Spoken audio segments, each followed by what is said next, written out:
vi holder LAN, fordi at det er lidt blevet sådan en tradition. Vi er her på skolen, så er vi mange, som er IT-interesserede og har egentlig lyst til sådan at være sammen om at være IT-interesserede.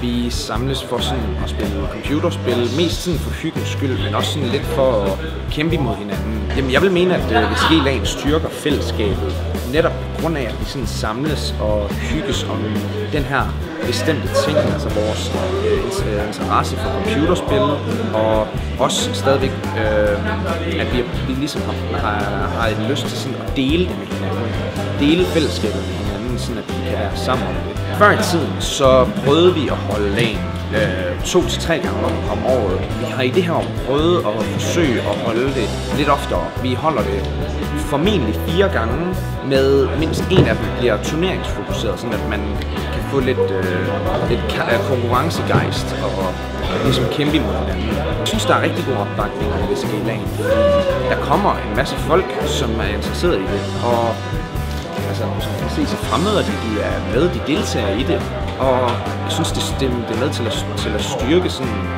også bare vores VCG LAN crews interesse for at holde det her, fordi at vi vil gerne sørge for, at alle er en del af fællesskabet.